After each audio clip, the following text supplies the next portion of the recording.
Alright, I'm going to talk with my golf voice because my wife is still sleeping because it's early in the morning. So if all of a sudden during this video you hear some interesting noise in the background, then she woke up and she's coming in to say hi.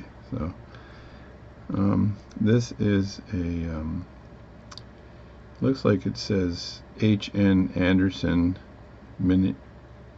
Minneapolis, Minnesota on the movement, or on the watch face here. I'm just cleaning it up a little bit while it's sitting in the movement.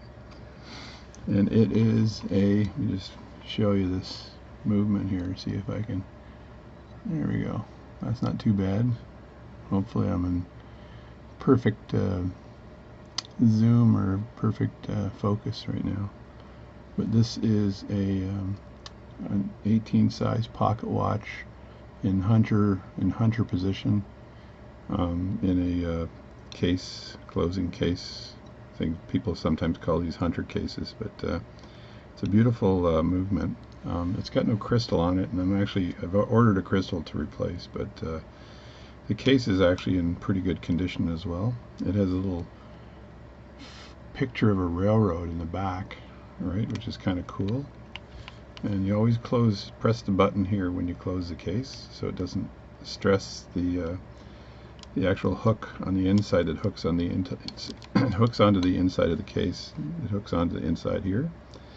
So I'm going to try to be as descriptive as possible as I go through this, but this is, I need to grow my fingernail longer again. So we have a dust cover on here, and this is a gold filled case, beautiful gold filled case. It's not telling me, I don't think it's telling me how many carats it is, but I'm sure it's lots. I think Bugs Bunny would be impressed because the number of carats. Oh, look, you can see a reflection of me. There I am. This is kind of cool. It's kind of cool. Anyway, that's a picture of my ugly mug. And it makes me look fatter than I am because it's rounded. The case is rounded. Anyway, so if I open the dust cover up and expose this, it says J Boss on here. J Boss, and it says 20 years, right? So I suspect it's 20, probably 20 karat gold or 14 karat gold filled, I suspect. And actually the balance is nice. It's moving, so I don't have to worry about replacing the or making a new balance. It's a Waltham. No, it's Elgin. It's Elgin, or Elgin, as you guys like to say, but Elgin. I'll try to get a focus on that. Elgin Watch Company. It's a Elgin Watch Company movement. Let me zoom in a bit here, see if that helps any. There we go. And this is a railroad grade watch, and it has plenty of jewels in it. What does plenty of jewels mean? I don't know. It says railway timer right on it. 17 joules railway timer. So I looked this up, and it is a railroad grade watch. So today I'm going to disassemble this very carefully and clean it. I probably should wear a pair of gloves for this, so as I'm using it, or disassembling it. So the first thing I'm going to do, let me close the lid up a bit here, just so I don't damage anything. I'm going to remove the hands on this movement right away. That way there's no potential for me damaging that movement. I'm also going to make sure that I'm in focus here, so I don't want to have a focus issue and have done all this work and realize that the camera's not in focus. So let me just play with this for a second and just make sure it's I think it was at 20 or something, so I think 17 puts it in nice focus. And let me hit OK, and then we're back in the movies, back into the movies again. So taking the hands off, I'm going to be very descriptive again. I probably would normally take this movement out of the case, but I don't want to damage the hands. So you pull a lever. It's a lever set watch, so you pull the lever here, and click it into position, and then the hands should turn, right? So in this case, I'm going to put the hands back at the 9 o'clock position, and that way when I turn the watch to actually 9:15, 9:17, 8:42 position. That way when I turn the watch around to remove the hands, this is not in the way. So, and what I want to do is, I have a little tiny piece of paper here I use for removing hands. I believe this is pretty thick actually, but this just protects the face of the watch as you're doing it, and you take these little hand removers and they lever up, and then you pull up on this like so, and with any luck the things will pop off. There's another way of doing this as well, which I probably should show you sometime, and it's with this other device I have, which is basically used for removing hands. I got like 3 different devices for removing hands, but I find I got more control with the levers than I do with anything else. So I put the levers back in my little kit here, and then I have to remove the second hand, which is the same kind of issue. But what I'll do here is I want to make sure, I just want to nudge the second hand out. So in this case, I'll take my little piece of paper, like so. And again, I don't want to ruin the face at all. So I want to put a screwdriver under there and just tip that up a little bit. And then I believe this was a second hand that I found to replace the existing one. So I may have to change the pipe on that because it seems a little bit loose, but we'll deal with that later. So now I have that removed. I just take this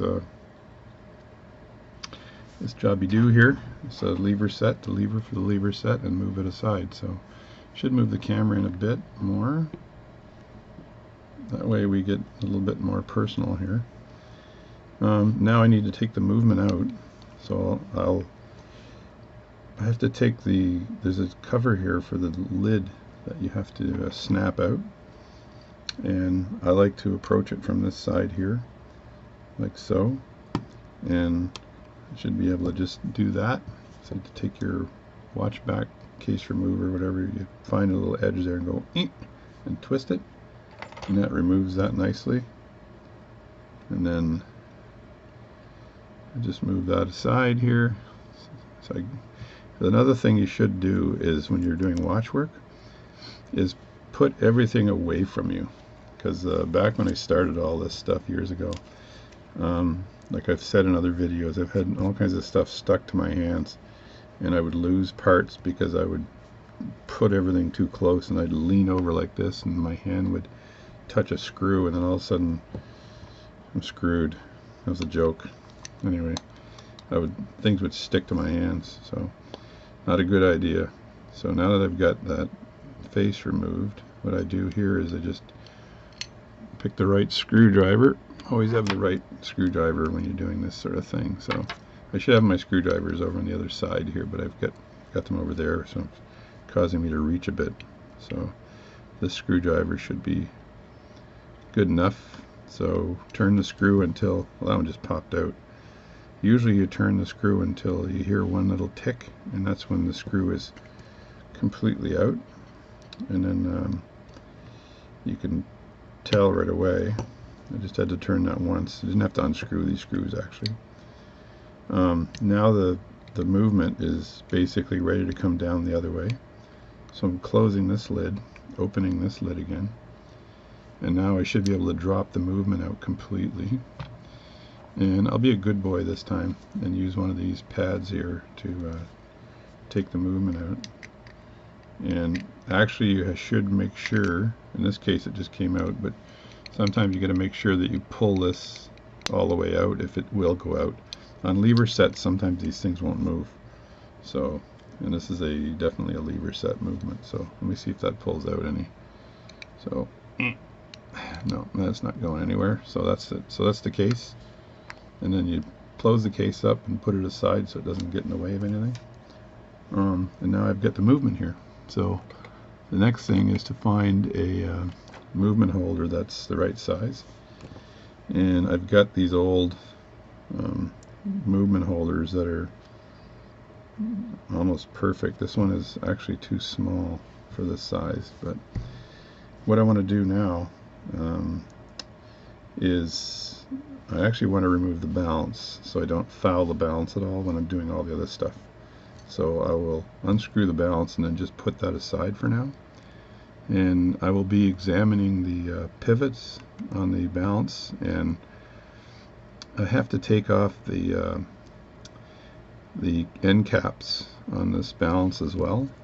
Like right here you've got a jewel, the upper jewel for the balance, and the lower jewels on the other side, and on top of that you have the caps here, and then you have the and so I may have to make sure take those out and clean them. And so there's the balance, and I just move that aside here again, and so nothing gets in its way. And then you just nudge the balance out. So you take a fine screwdriver.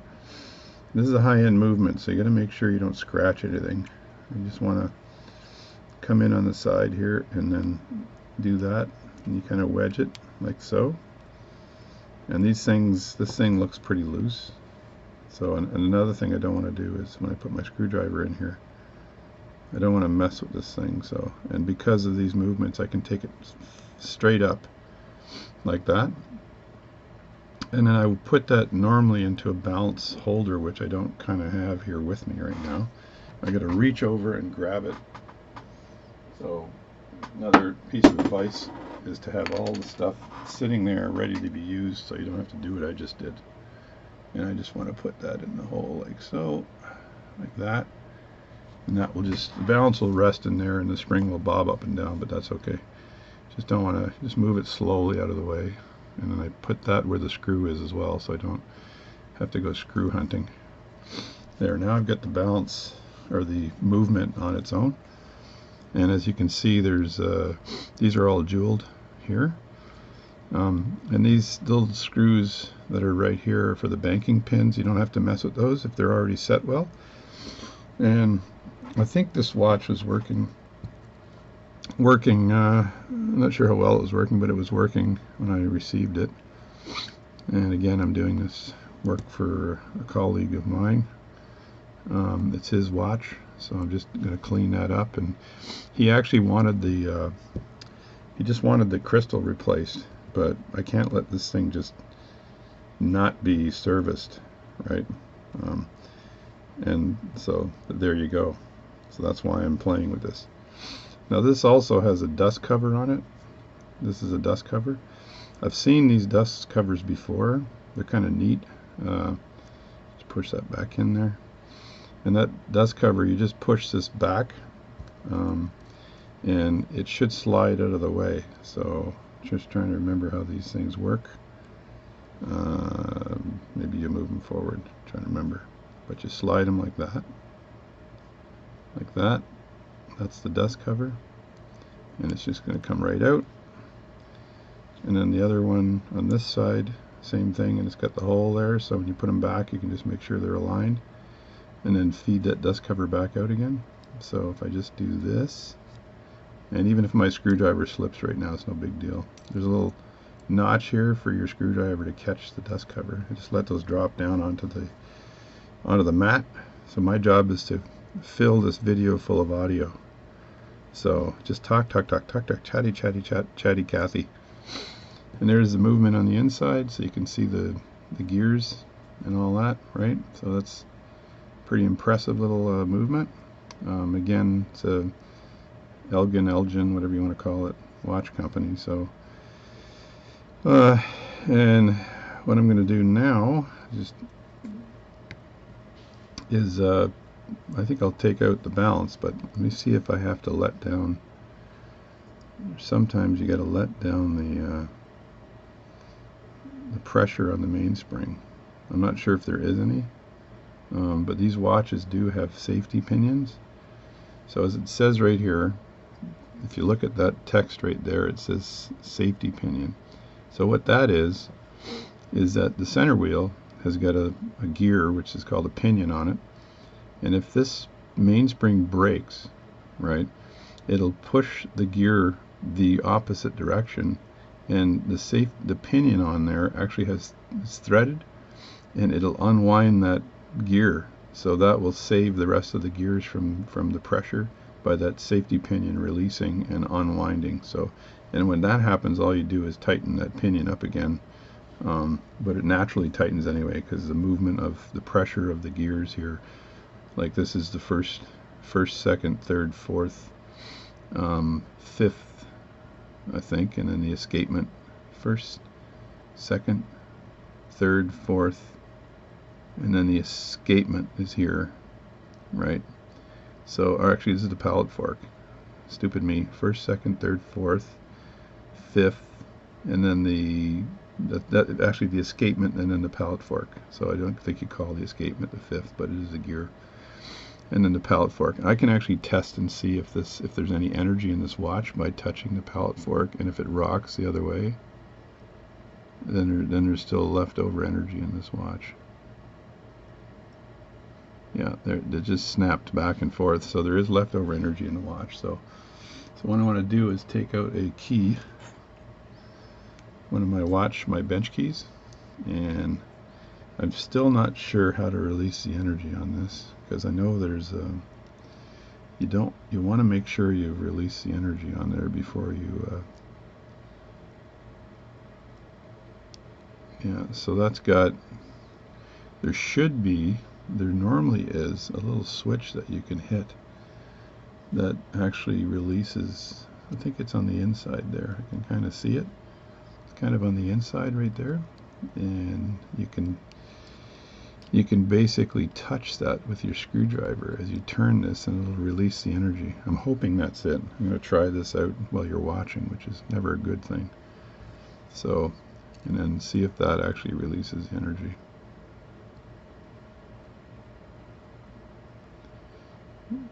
Pushing on that doesn't seem to do anything. So, yeah, I don't want that mainspring to fly, so I'm just looking for the right thing to release that energy. So I may have to take the face off and have a look, because maybe the click spring is on the face and I can do it from there. So what do? Let's take the face off on this thing. So there's a number of screws. Get another screwdriver here. Right on the side there's some screws here that are used for loosening the face. So you just go in there nicely and loosen those screws. What I typically do, is I'll loosen those screws up to pull the face off, and then I will put the screws back, because you can lose these screws real easy. So you loosen them, take the face off, and then tighten them again. That way you're not losing the screw. And in this case, I believe there's 3 screws. Do a lot of I believe in when you're doing watch repair, or watch work. In this case, I'm stripping it down for a cleaning as opposed to, I think it's a cleaning as opposed to a repair. So I don't want to play with, and if I don't need to repair it, I don't need to repair it, right? So let me have a look here. These screws are loose. You just want to put your screwdriver in there and just lift it up so it's coming up like that, and then there we go. So there's the face, and I'll put that like this, and these the dial pegs here, posts, look like they're in good condition, but you can actually replace those dial posts as well. So I'm just going to put that off to the side now, and then as part of this tear down, I have to take out the hour wheel, and it doesn't seem to have, usually it has a leaf, then the leaf is right here. It's a piece of metal that sort of bent upward, and it pushes up on the face, so that face doesn't, the face basically doesn't push down on, or this gear stays in place and connects to the minute wheel. So I just put that again out of the way, and there's some funky gearing going on here that I don't think I've ever seen before. So let me see if this is loose as well. Yes, it is. I grab this gear here, and then I've got, because I'm videotaping this, I've got there's a gear here that just moves back and forth, and it touches the winding gear. So when I pull this out, as you can see, like that, this secondary gear, this gear here, connects with the center wheel to change the time. So that just moves like this. And so when that's in this position, this goes back. So it's actually sprung, but only when the wheels are in. So when the wheels are in the right position, it's sprung nicely. So there's no big deal there. And it looks also like there's a lever here that contacts. I'm not sure what this one does, but I shall see. I shall see. Often when I'm doing this, I'm looking at how clean this is, and it looks like this movement is pretty friggin' clean. I'm just having a look at it, and there's no dirt anywhere in this thing. So the question is, do I disassemble this, or do I just look at it? So I'll look at the jewels. So this little right here is where the second hand comes out, so you got to watch that. And I think I'll just take it apart anyway because I want to look at the jewels. I don't know whether I'm going to take this apart here. It seems to be pretty good. I guess if I was doing my job, I'd take it apart probably, but if it's not gummed up or anything, and it seems like it's immaculate, right? And when I turn this, as you can see, and I turn this should be moving. So if I pull this out like that, that gear is connecting, and then when I turn the movement like this, I get some action here. I think I have to put the other gears in for this to work properly. But again, I need to figure out how to release the pressure from the mainspring. There seems to be right here seems to be the mainspring click spring, I guess you could call it. So I'm going to turn the video off for a second, do a little examination of this to make sure I don't screw it up. I'm going to go and pause it. Alright, I'm back. So when I look closer here, this is the mainspring barrel here, and I wound it just a little tiny bit, and this moves into position, and then the click spring is right here.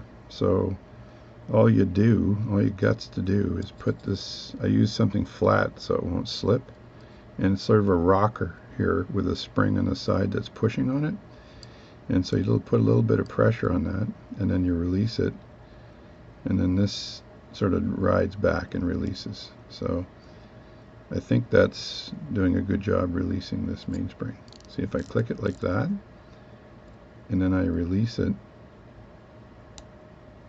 it is rolling. As you see, it's rolling the this backwards, which is perfect. So then the pressure is released on this mainspring, which is perfecto. So what I need to do next is I need to remove this cannon pinion, because if I can't remove the cannon pinion, then the rest of it can't be accessed when I flip it over the other way. So so using the world's best cannon pinion removal device with the jaws of life on the end here, you just grab that cannon pinion like so, and then you push down on it, and then push down on this, and then that'll pop the cannon pinion out. And there it is. So the cannon pinion has officially been removed. I'll move that out of the way, and then I'm going to flip this watch over here. Be very careful of this second hand, or seconds gear, whatever you want to call it. Now I can take off hoser. Do you remember the Mackenzie brothers? If you guys are old enough, you would remember the Mackenzie brothers, who did the Great White North, do do do do do do do, and then they were saying, "Take off, you hoser." Anyway, I just can remove the plate for the mainspring here, and very carefully, again, put that out of the way. I like to group my screws too, so I don't have to go hunting for them later. And in doing watch repair under pressure, which means under video, it's kind of like playing guitar when you're in a band. And as you know, I'm a blues guitarist, and so when I play guitar under, if I'm being watched, I'm kind of playing guitar under pressure. So when you take this plate off, you got to find a spot that is non-visible, which is right here where the balance goes, and just take your screwdriver again and wedge it in. And that's the this looks like the whole thing comes out. Holy crap, look at that. That's pretty cool. So that has a back to it and a front plate, and it also has a serial number and all kinds of crap. So that is pretty impressive. This is a pretty high-end little watch here. The mainspring looks dirty as hell, so let me just remove that like so. I'm going to flip that around and have a look at it. Good, it's a pretty conventional mainspring. It looks like it's got a slot there, so the spring, when it's wound around, has a slot in it. And there's a lot of dirt on the mainspring, so maybe this thing did need a little bit of cleaning, right? So let me just, how many times can I say so in one video? So Mr. Anderson, that's my impression here. So this side here, right there, that slot is where the mainspring groove comes in. And let me see if that's true or not, whether I'm bullshitting you. Yeah, there's the mainspring right there. There's a little groove, and I can see the mainspring sticking through that. So if I look on the opposite side, that's also where the mainspring comes in. That means this little tab here is where you pull up to take out the barrel, or to take out the thing. So if I go in here and I just put a screwdriver in there and make sure it's the right size, this should come right out. So there we go. And there's the mainspring in there. And put that aside again. Like I said before, like I say, boy. I say, it looks like there's still oil in this thing, or water. That looks like water. This thing kind of got wet or something. Then you take the arbor that's nicely hooked in there, and I think I want to grab the arbor this way. So grab the back of the arbor here and then twist it so that the mainspring releases from the tab. Just do it in the opposite direction, and it just pops out like that. There we go. So that's the center arbor, which is in good condition. And then, as every good watchmaker does, I've got to take this mainspring out without breaking it. This thing is wet. Not sure, again, if this thing has been serviced, or if they just dumped this in oil, or what the hell happened. But if I'm going to do a good repair on this, then I should be taking the mainspring out. So I want to just get in there and walk this mainspring out of its position, which means I got to hold it like this, get my fingernail in there nicely, like so. And then as this just gets this out of the way, so now I can kind of pull on it a bit, and it should walk out of position here. I'm fumbling a bit, but bear with me here as I get this thing kind of coming out nicely. There we go. And as it comes out, it should be snapping at me. Snapping, I tell you. This thing isn't good. There we go. Now it's walking out. It looks set. So that's when the mainspring is set. It kind of looks like a circle. And some of these older mainsprings get set, quite set actually. And there we go. That's pretty set. And yes, the barrel is dirty, so that needs cleaning. So I was a good boy when I removed this. And there are tabs on both sides. I have to line up with the grooves there, and then ultimately once I clean this, and if you look at the barrel, itself, the barrel looks pretty dirty as well. So I'll put that aside. So that's the mainspring that I'll clean later. I'll probably just stretch this mainspring out to give it a little bit of life. Not sure whether I'm going to get a new mainspring for this, so the old one looks like it's pretty good even though it's set a bit. So now I got to take the main plate out. So usually what I typically do is I'll remove these screws from the main plate, and then I'll take a photo, even though I kind of don't need to anymore. I'm getting good at this, but I usually take a photo of the movement so I can remember where everything goes. So, and somebody told me that if you you can shine the top up if you use certain type of like super fine grit sandpaper or something. But what I'd hate to do is the words, the movement name, I'll say the American way, the Elgin movement name disappears, and then I'm in big trouble. So I will move this plate up nicely. Look at that, it comes straight up so I don't bend anything. And there's the plate, and I can examine that on my microscope or my stereo microscope that I have, to look at these jewels to make sure there's no issues there. So just put this aside, and then I take a photo of the top of this, so if there's any strange configurations in here, that I don't forget them.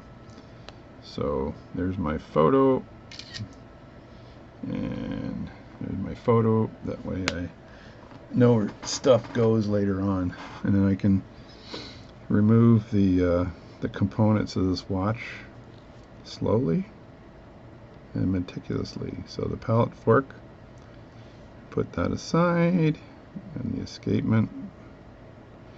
Now I had a Starbucks coffee this morning, which is probably not advisable.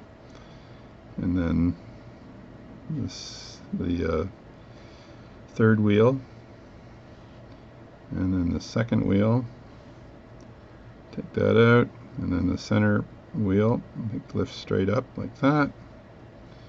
Look at that, eh? And then, depending on my bravery, do I remove all this? So I might not, I'm not sure, because sometimes I can clean this because like I use lighter fluid to clean this. When you use lighter fluid, so this is my experience, I'm sure people are going to comment on this and say, well, I wouldn't do that and blah blah blah blah, but when you use lighter fluid and you douse this in lighter fluid to clean off all the grease, and you get rid of all the grease and this looks really clean, by the way, you get rid of all the grease and clean out the jewels and peg out the jewels and do all that, that lighter fluid would completely evaporates. You can't smell it or anything. So often if I look at the movement and it's in condition like this, and because I've worked, if you see in some of my videos, some pretty gummed up movements, I'll just leave this the way it is and just douse the whole thing in lighter fluid, because it's not going to harm anything. The jewels are in settings and they're not glued in, so there's no shellac or anything like that could come out of place.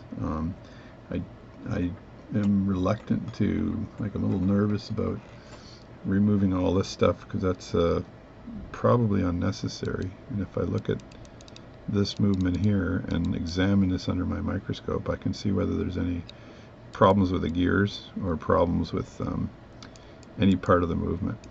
That's the click spring up here moving around here.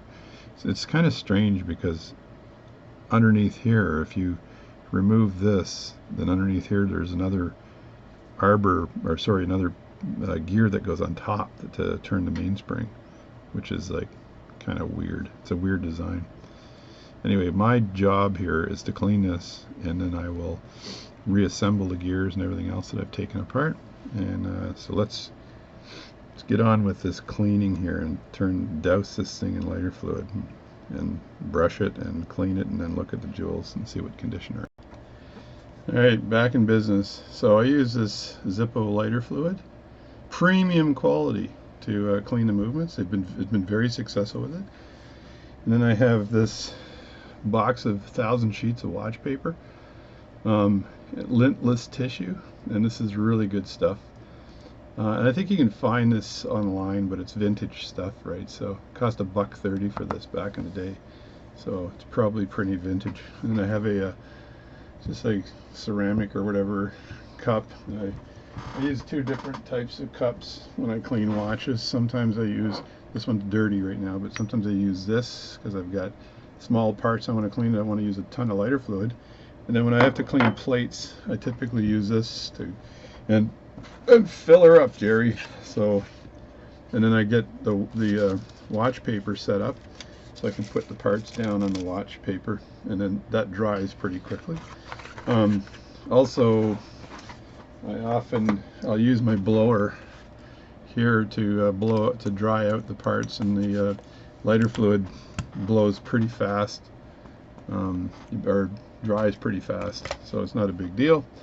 And then I have for the pegs, I can use this for the pinions rather, or the pivots and the pinions, but pivots I use this, and then I'll roll the gears in some watchmaking putty just to make sure there's no dirt in between the leaves of the pinions mainly, and then the outside wheel, the gears for the outside wheel, the teeth, to make sure the teeth are clean as well. So it's pretty thorough. And then you peg out the holes. Let me just grab this and get in the way here. So I just take a piece of pithwood, and I sharpen it, and I use the end there to peg out the holes on the jewel. So the first thing I do, I'm going to put some gloves on here. So I have these nice black gloves. I bought this online. Let me show you this for a second. So this might not focus well, but I'll just show you what it's called. So this is Glove Plus, powder-free, textured, non-sterile. I got extra large because my hands are massive. I can palm a basketball. And they're chemical resistant to pretty well everything, right? So I don't get my fingers into the chemicals this way. So I got these on Amazon. They cost like 15 bucks, and you get a ton of them. I'm not sure how many there are, but you get an endless thing of, well, it says 100. So I'm not sure if they're like 50 ounces each, and I got 100. Is that a ton? I don't think so. Then you can do I just blow into it to open them up again, and that's what they look like. And you do the Bugs Bunny thing, where whoever has the biggest hand wins, if you remember that. And then you kind of blow into the glove, and it balloons up, and the cowboy guy gets mad, and you go, "Hey Doc, whoever's got the biggest hand wins." And then you blow that up, and then he gets all mad. So I can use this for holding the movement and stuff like that, so I don't get lighter fluid on my fingers and stuff, because that's probably not good for your fingers, I suspect. So I can take that plate now, and then I'm going to douse that plate in here.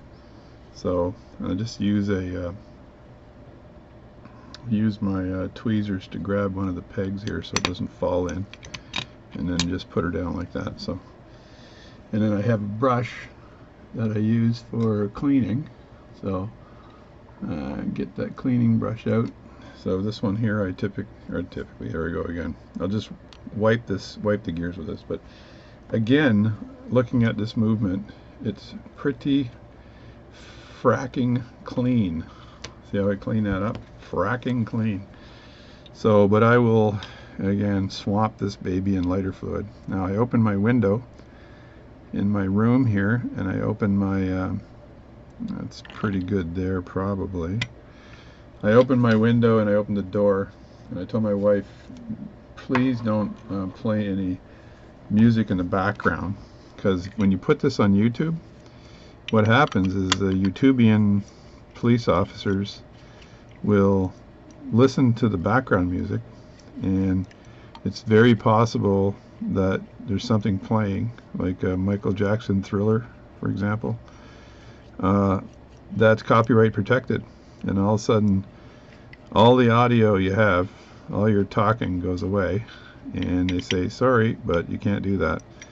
So then it's a whole other issue.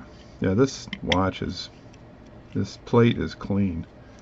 So, but it looked like the movement the gears were a bit gummy, so I can put my fingers right in here with these gloves. These are great gloves. I'm glad I invested in this.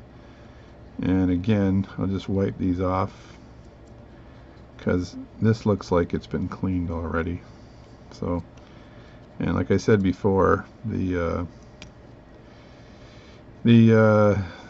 alcohol, or not the alcohol, the lighter fluid just dissolves. Now, I've read before, when I first started this years and years ago, people were taking, they'd work on the movement, and then they'd put the watch, they'd use lighter fluid to clean it, and then I'm trying not to splash this, take it out nice and easy. Then they'd use alcohol to neutralize the lighter fluid, but the lighter fluid goes away. It evaporates, like 100% of it evaporates. So these are clean as a pickle. Clean as a pickle. Anyway, so put that on the watch paper over there. So if you look there, I got it all spread out nicely, and it's on the watch paper. Maybe I should clean this way so you can see what's going on. But I think the zoom is okay, probably. But anyway, I put this in here, this plate, and I just let that ride down my tweezer. See how I did that? Put it underneath and then let the plate ride down the tweezer so you don't get any splash. It's a little technique of mine. Everything is about technique. But get that in here. I can see a little bit of dirt in there. So, but in general, it looks pretty good. It's examining the jewels later. I can probably do it with my eyepiece to see if there's any cracks, but I really like doing it with my stereo microscope. And then I can determine whether I really need to do anything here. And sometimes I do. Sometimes I've replaced jewels on these things, and usually if it's non-op, like not operational. Let me just ride this down the brush and not apply too much pressure on the inside there. And I'll check the jewel holes here to make sure that they're cleaned as well with the upper and lower jewel. Often I find, okay, so when I'm cleaning a watch here, let me just move the roller here. I'm just doing this to make the roller roll, and that way I can clean around that roller. I could, like again, I possibly could just disassemble everything, but I think it's a waste of time because this lighter fluid will get everywhere and do quite a good job. And the more you unscrew things, the more probability of potential damage on that. So if this was my movement, I would probably take it completely apart. Actually, I'm lying. I probably wouldn't take it completely apart because it looks pretty freaking clean. There still is dirt in there, as you can see. You look down there, there's dirt. So that's upper and lower plate. They still have to be pegged out, and I still have to use probably my watchmaking putty to work on that. So I'll put these in now, and they all go in for a swim. There's the second-hand one. You know what? I'm looking at it right now, and it looks like there's a bend. There's a bend in the pivot for this second hand here, so I have to address that. So that looks slightly bent, which is not good. I know I didn't bend it, so it came bent. I know the guy I got it from said, hey, can you put another second hand on here? And I'm like, I think somebody took that second hand and screwed it. Now, I'm not going to put the pallet fork in here because I think that the lighter fluid might loosen the shellac on these jewels on the pallet fork. So I will clean this by hand without the lighter fluid. So, because I do not want this to be a problem. So I'll throw the barrel in for a swim as well, because it's Monday. So up here in the Great White North, it's Family Day, which means you should be cleaning watches. That's what Family Day means. So I got another plate to do here, but I'll get all this done first. So the other thing I like to do is I'll take a toothpick. Sorry for the blocking here, but I will take a toothpick, and I will use the toothpick to hold the gears in place while I clean the gears down. So, and when you clean these gears, the pivots and the pinions, The second thing you should do after you do this, which is getting all the grime away, because that lighter fluid just releases it all nicely, is pegging out or taking pith wood and actually plunging the pivots into the wood, which is kind of cleans it nicely, gets rid of any potential grime in there. But one thing is when the watch isn't working properly, it sometimes is a function of the leaves of the pinions having some piece of dirt in them. Because I've repaired a watch before, and or a pocket watch, and it was like, okay, why is this stopping? And if you do the math on it, if you actually look at what gear it is and how many times it's supposed to rotate and what time it is in the front of the watch, you can actually do the math and figure out which gear is causing the problems. Like if it stops every minute, and you look at the gears, it's the gear that turns every minute that has got one of the teeth that might be bent or something. And I've dealt with bent teeth, I've dealt with broken pivots, and you name it, right? So sometimes I have to get my lathe out and do some work. If I'm lucky, then everything is kosher and I've got no crazy stuff to do. If I'm unlucky, then unlucky or lucky, I mean, because I like doing it. So, but if I'm unlucky, so I just put my screwdriver in there like this and wedge my fingernail in, which will spread the screwdriver, or sorry, the tweezers, and then should usually be able to lift this out. Not today, folks. Not today. Just grab it with my tweezers here. Use the brush, put it on the side, and just rest it like that, because I don't want to grab it. I just put it on the paper. Alright, and these guys, so when you grab these, just grab one of the arms and then move it aside. I have a piece of paper way out there, so I could probably put it on that. So it's, again, out of the way. Everything should be out of the way. Out of the way. So Americans think Canadians say oot, like a boot. We don't hear it. So even though you say a boot, and we say a boot, we don't hear a boot. We hear about. Like it's about 5 o'clock. We say a boot. We say about. You say about, like about, like that. Ow, like if you go ouch, ow, about. We go, it's about, like about, instead of ow. But depending on where you go in the U.S., and I do a lot of traveling too in the U.S. for work, you get all kinds of different accents from folks. And even in Canada, as you travel through Canada, we have the Newfies that, boy did Jesus boy. That's what they say. Like if they were to say, my wife and I are going to go to a movie tonight, they'd say, me and me wife is going to see a flick tonight, boys. So that's how they'd say that. And this is deep woods Newfoundland, not necessarily the big cities. And if you talk to a Newfie, they'll tell you that St. John is not in Newfoundland, even though it is, because it's where the city folks are from, and it's on the other side of the bridge, by. Boy to Jesus, boy.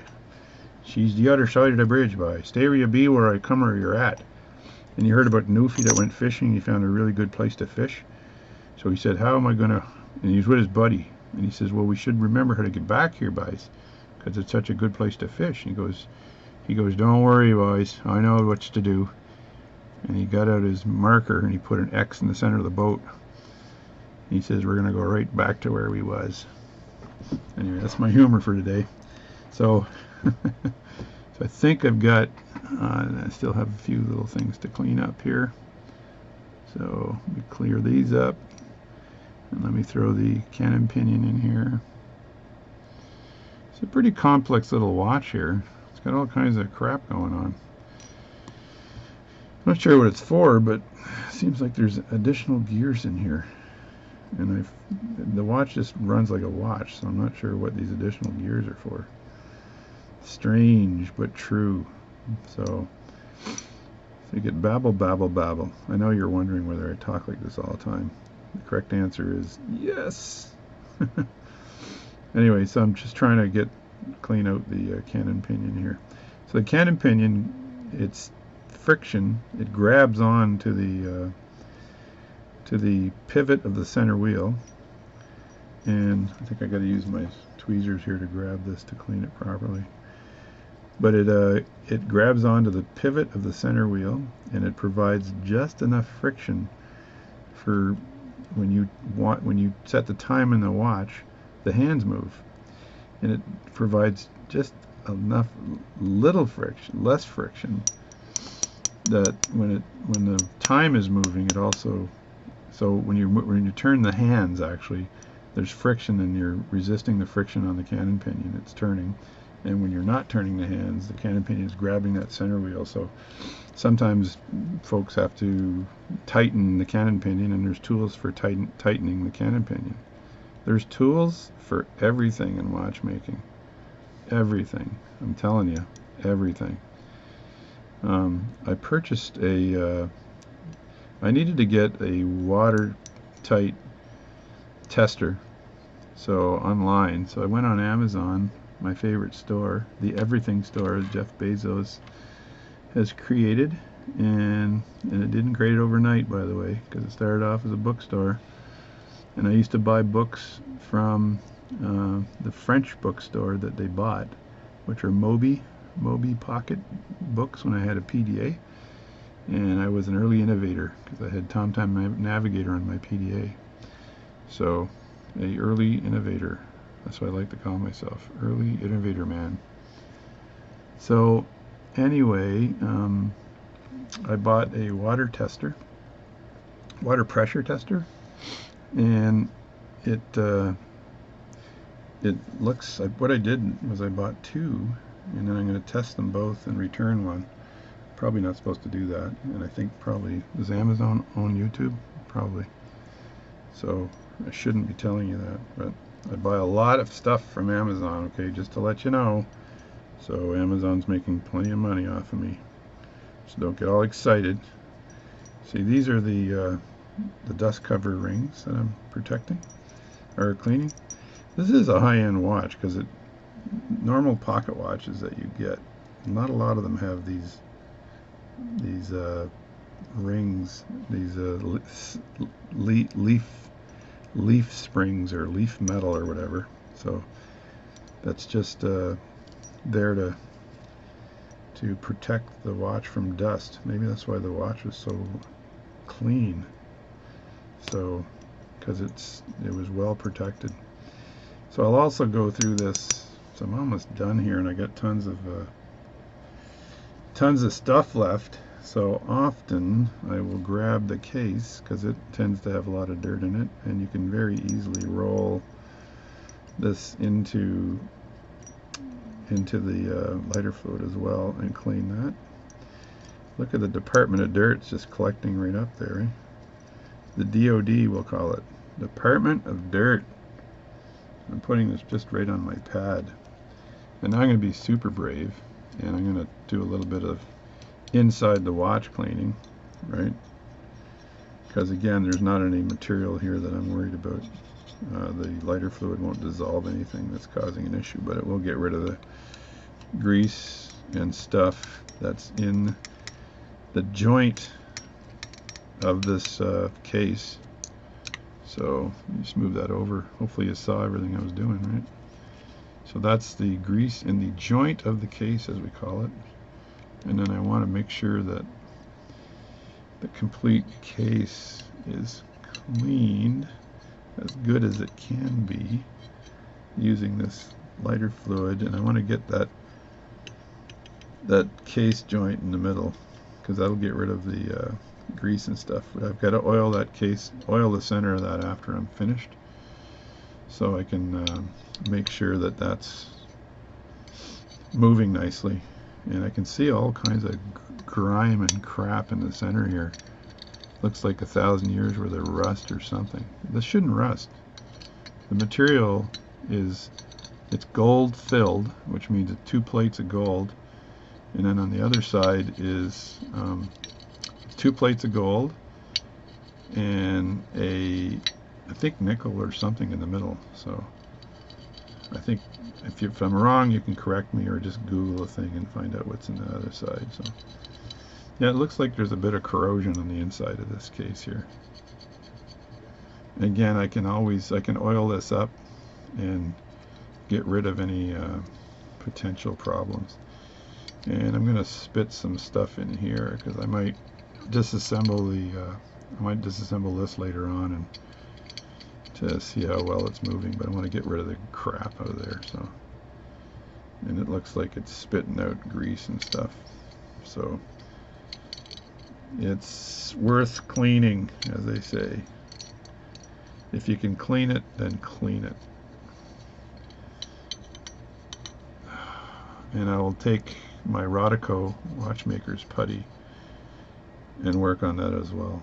Yeah, there's a piece of metal spring on the side here that's probably used to hold all this stuff in place or something. It's kind of weird. I don't think I've ever seen that before, but there's a lot of things about this watch I haven't seen before.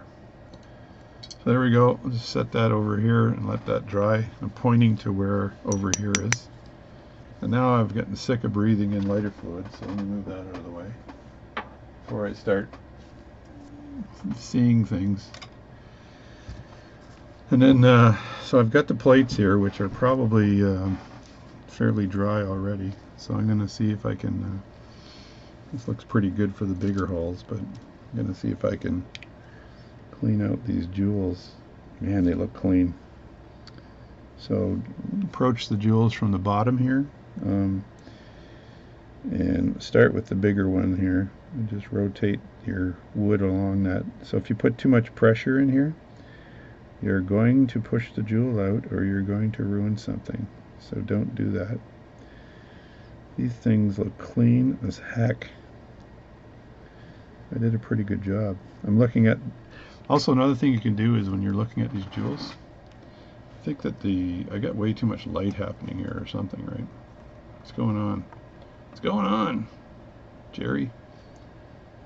Yeah, so yeah, there's way too much light here.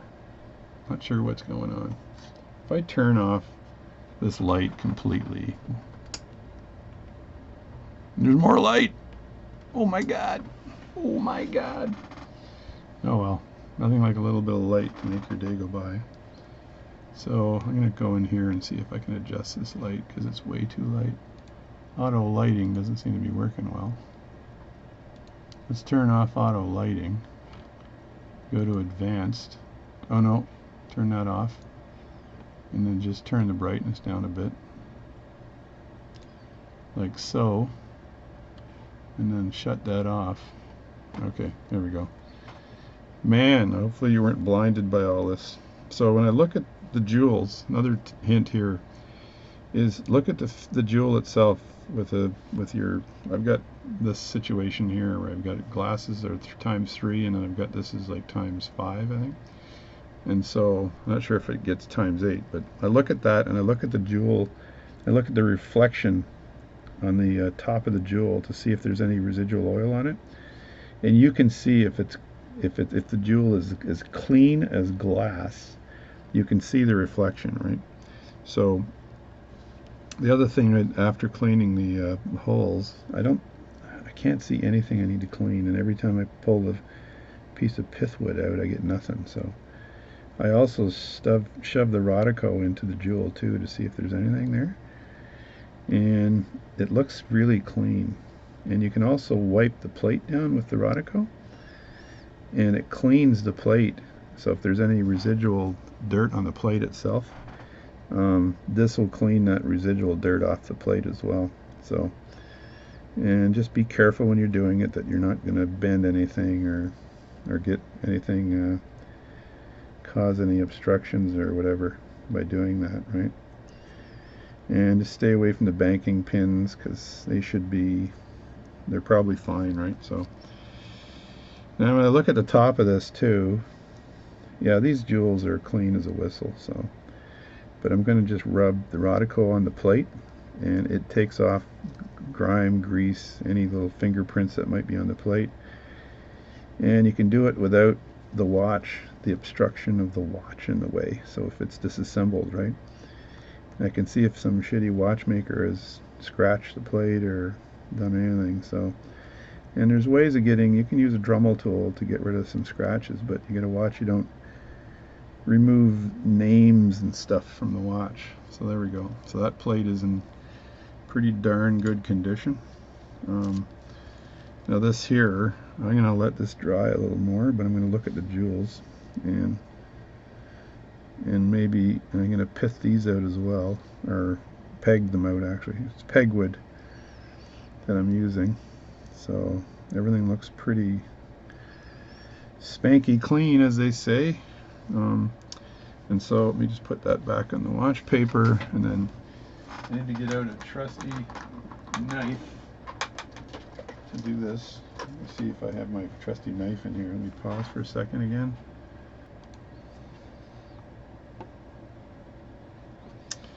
Alright, so this is my trusty knife. Make sure it's nice and sharp. I got a different piece of pegwood here. I mixed my pegwoods up with my toothpicks and stuff. So I'll just very carefully shave this to a point. So, and I think it's funny because I bet you kids nowadays can't do this because they're brought up on video games and not how to use a basic knife. So when I was a kid, we used to take these knives and we would practice throwing them into wood. And so start off with the biggest hole and then peg that out, and then just move yourself around to the next hole. And as you're pushing down in the pegwood actually forms in the shape of the hole, so you go from bigger to smaller, and the pegwood ends up being smaller. So if you look at that, the piece of pegwood is actually getting smaller on the end, and then you get to the smallest ones. Sometimes you will leave the pegwood in the hole, and then you got to push it out, and I've got pins I use for regulating watches. So the other thing you can do is if you cut the end off the pegwood, I'm not sure if I can do this properly, right? But if I cut the pegwood like so, like that, leaving me a flat piece of pegwood like this, and if I take these jewels and I actually use the flat edge of the pegwood and just go back and forth, if there's some gum or stuff on there, it removes that gum nicely. So that's a little something I figured out. But so I can take away any leftover residual oil or something that's sitting in the back end of that jewel, and that jewel is going to stick through that hole and then sit on the other side. This side appears to be dirtier than the other side for some reason,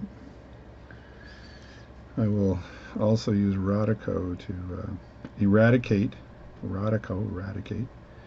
See that play on words? Any dirt that's on this side too, because I can't use my little pegwood trick on that. So there we go. So that's that.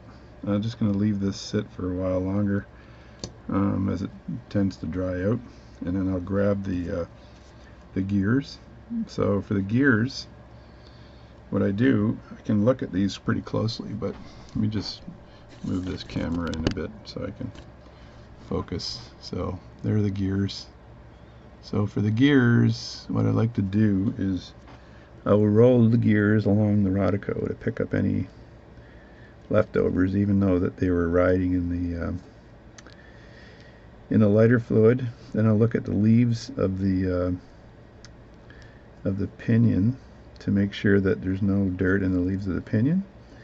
Then I'll poke the end of the pivot of these gears, go deep on that one, and then I'll get as a last ditch, get my piece of pithwood and just poke the bottom of these like this, in case there's anything remaining, and then put the gear back. That's one.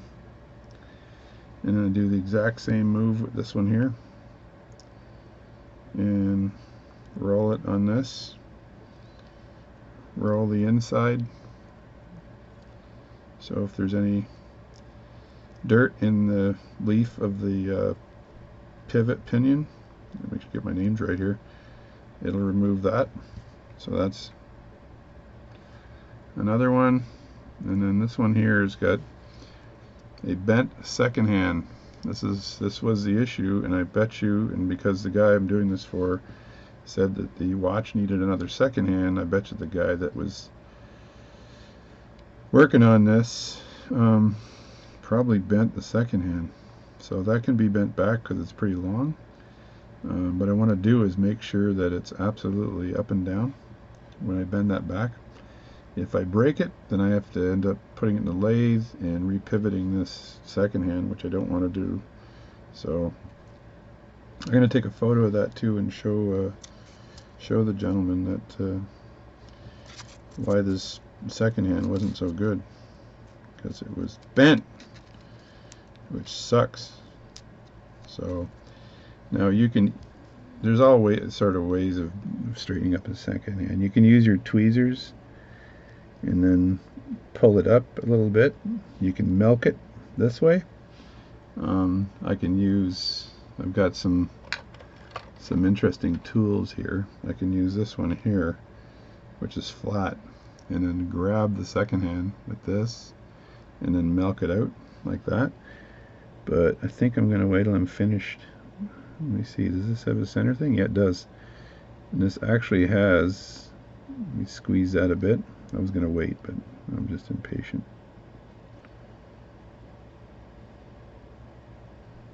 That's coming around nicely here. Just grab that, and I got to torque it a bit, and I don't want to do that, so I'm going to wait. I'm going to pay it more attention after and just fix that properly. Because what I don't want to do is torque the gear and then end up removing the like bending the gear in the whole pivot and pinion and shit. So I said the S word, sorry about that. So let's put that one back. I've cleaned the plate here. I actually want to take some Rodico here and then rub that plate a bit. Move that. I might be able to use my C's, the same device I use for straightening for working on jewels and stuff. Like I can work on pivots and stuff like that for a balance. I can use that same tool probably to straighten that pivot. You just don't want to put stress on there. So what I want to do is hold the arm while I'm bending the end of the pivot of the second hand. So I'm removing all sorts of stuff from my mat too. Good job. So that's got rid of most of the gum on that, which is good. And then let me look at the mainspring barrel here and see what kind of situation I have here. So again, I like to should be in camera view here, but I like to put my Rodico in there as well, and to get any excess dirt and stuff like that. So that looks pretty good there. And then this plate's good, and this is good, and that's good. And the face, while I'm here, I can probably remove, I'm not sure if you can see that, but see how shiny that is. You can actually see fingerprints on this face.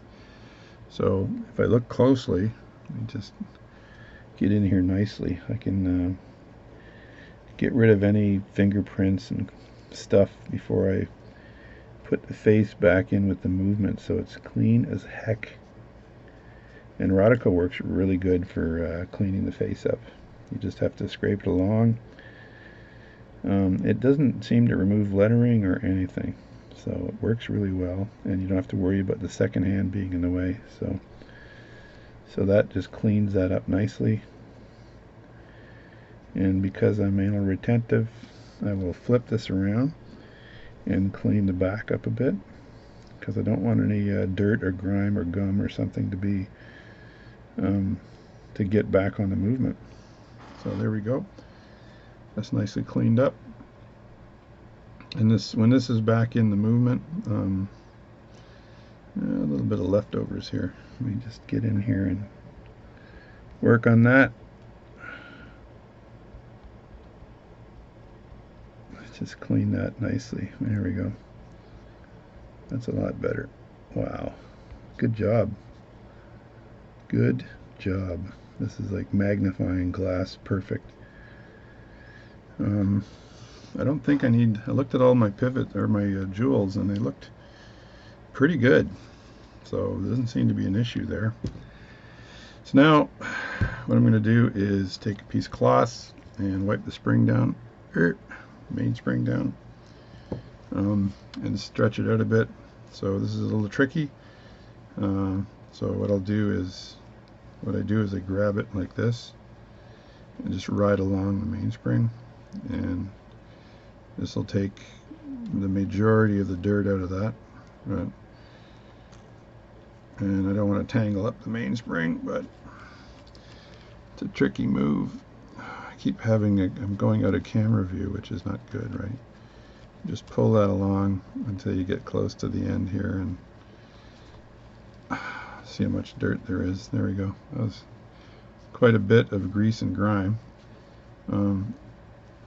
I won't be able to get right in the center here because I don't want to pull that out and crack the mainspring. That's another thing too, is that these big mainsprings can be a little bit brittle, and you do not want to crack the mainspring. So after you've done that with the mainspring, you need to put it back in the barrel, which is a tricky move. Now, not sure whether my gloves will give me the tactile feel I need to put that back in the barrel, but I'm going to see what I can do. Yeah. Saw this movie last night on Netflix, and it was like this guy was a murderer or something, and he had a family, and he was like a serial killer, but he was kind of killing good people, or not good people, but bad people, which was odd. I shouldn't say that's odd. Anyway, he was killing bad people, and he had these gloves on, and so my wife said to me, "You have the same gloves, dear." I was like, "Oh yeah, you're right. No comment." So now I gotta I'm gonna look in my phone and make sure I put the spring in the right way. So go over my photos, look in my photos, look at this, and I have a picture of the barrel. There's the barrel, and so the spring is not that way. Spring is this way. Is that right? And goes around like that, and it goes around like that. So it's got to go in the barrel like that. So that's why I take a picture, because if you don't take a picture of that mainspring and you put it back in and it's the wrong way, good luck, Martha. You've screwed up the mainspring. So let me put the gloves back on, and just to let you know, I am not a serial killer. Anyway, although I have tackled the cornflakes and other things over the years. So now this is a tricky part, because I got to line these little tabs up with the little hole here, and that's a pain in the butt. Now, a lot of people use spring winders. I've found that in general I can usually get this watch back together without a spring winder. I just manhandle the damn thing right into place. But when I do this, I kind of have to make sure that that tab is in the right place. So go in a little bit, have a look on the other end, and if I can see the tab right there, then I've done a good job. Let me look, and yes, I can see the tab. So now I can roll the rest of the mainspring in by hand. It's funny, I got like all kinds of mainspring winders, and you know, you're supposed to wind the mainspring and then pop it into the barrel. And years ago I started doing this by hand because it was actually more accurate than, because you'd put the mainspring onto the mainspring winder and then you go to pluck it into the barrel, and then for some reason the barrel was off just a bit, and then you couldn't put it in the barrel, and you're like, Jesus, Martha. So this way, even though I'm having some fun here, there we go. So that's in.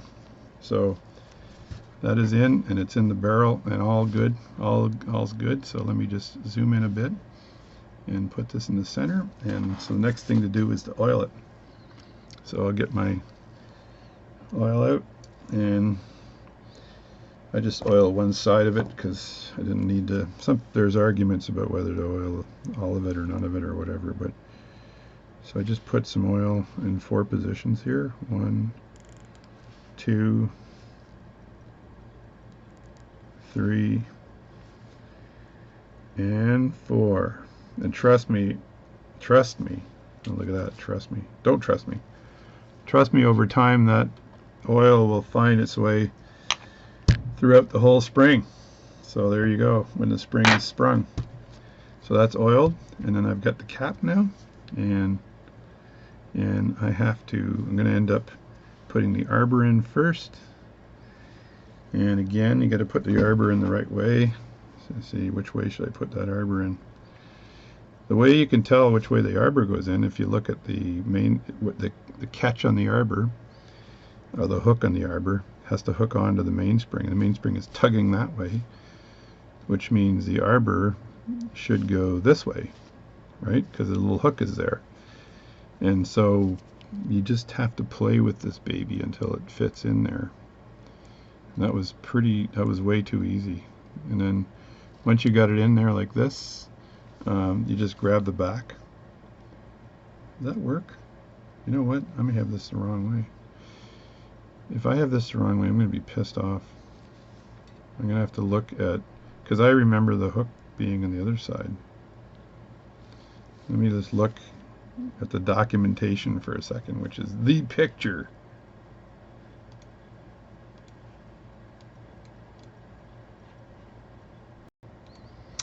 Alright, you see this picture? This is for the wrong mainspring barrel. Damn! So I actually looked at the wrong picture for a different watch. So this is for my Hamilton watch I'm repairing, and see how the mainspring's broken there? This mainspring's not broken, so I wound it the wrong way, so I gotta go fix it. I'll be back. There.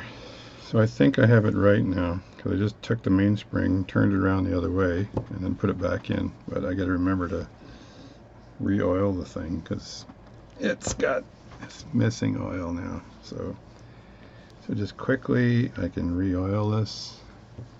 Just put this in the center camera view here, and then reapply the oil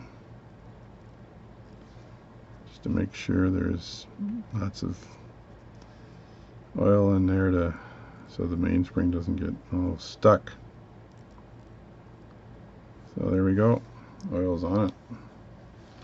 Now gotta stop watching the wrong videos. Put the arbor in. You can use a block to help you with the arbor. So if I bring out a block like this, then the arbor will stick through the hole, and I don't have to worry about losing grip on it. So take my block like that, and then this should hook on this way. Yeah, it goes in this way. So not like I did before, which was like stupid. And I'll look at how well that hooks on, and sometimes you have to use tools to bend that to bend it back into position because it's not hooking on properly. This looks like it's in nicely, and now I can grab the other end of this with my tweezers, make sure it's all the way through, and grab the other end with my tweezers, and just, alright, that pissed me off. The plan was to grab the other end with the tweezers and then turn it so that the hook from the arbor actually catches the mainspring. So again, doing stuff under camera is brave. I'd say it's brave, because when you screw up, you gotta show your screw ups too. Let me try that again. So there it is, there in position. Now I've got to grab this like this and then turn it until the arbor hooks, until it hooks in. I believe that's already hooked in nicely. So there we go. So that's hooked in, and then I put the plate. So once again, just put this down. I'm going to put it down upside down so it doesn't push the arbor back out, but I want to put a little bit of oil. Again, I'm going to put a little oil on the inside of this cap here so that when it touches the arbor, it's friction free. Friction free. Let me grab this again, see if that's good. That's aligned. And then take the cap. Now again, like I said before, there's a little groove there on the cap that you can see, and turn that around this way, and I got to line it up with the groove that's on the spring. It's not a T-spring, so it's going to align perfectly. So that's really good there. And then I can press that cap back on, and it looks like it just pushed right on. Sometimes you got to take your tweezers and open them up a bit like that, and then put them over the cap, and then make sure the cap is on by doing that. So that's one way of doing it. So that's that. So let me zoom out again, because it's kind of dark when you zoom in. Je don't know why. Je don't know why. Let me see if I can. I don't want this thing to be too dark, so let me just bring the brightness up just a bit. There we go. That's better. So that the barrel's now in. Now the other thing I want to do is I want to put just a little bit of oil on the inside of that arbor on this side too, just a bit. And if I just put it on the inside of the arbor and the barrel itself on one side, that's going to just ride itself around, and everything will be fine. Fine. Spanky fine. Now, if I look at reassembling this watch, right, I got to fix this second-hand friggin' bent pinion or bent pivot issue here. So, and I'm not sure if I squeeze that, will I end up straightening it up, or what do I got to do here? Let me have a look at it really quickly again and see if I can just maneuver and see if I can just squeeze it and see where the bend is, and then squeeze that to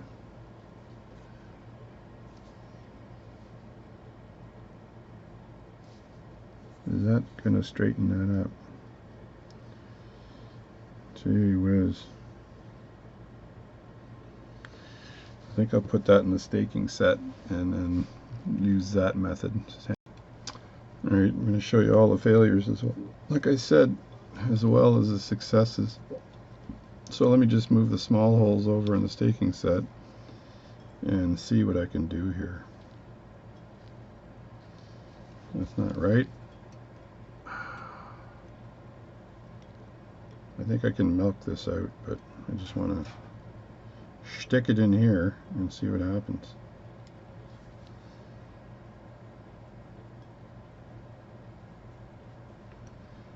Yeah, that's still bent. Damn it. What I don't want to have to do is heat this up, because if I heat this up, you see how that's sideways a little bit.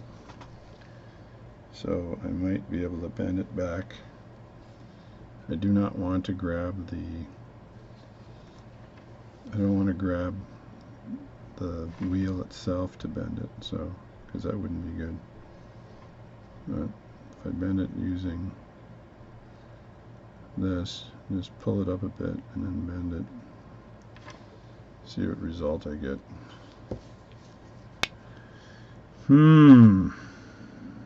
Still a little bit bent.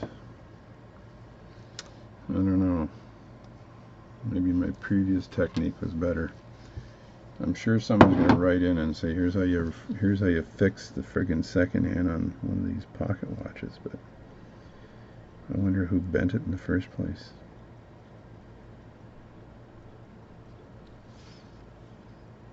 Looks like there's a bend right on the right there is where the bend is. So grab that like so, and then put a little torque on it, on the leaf.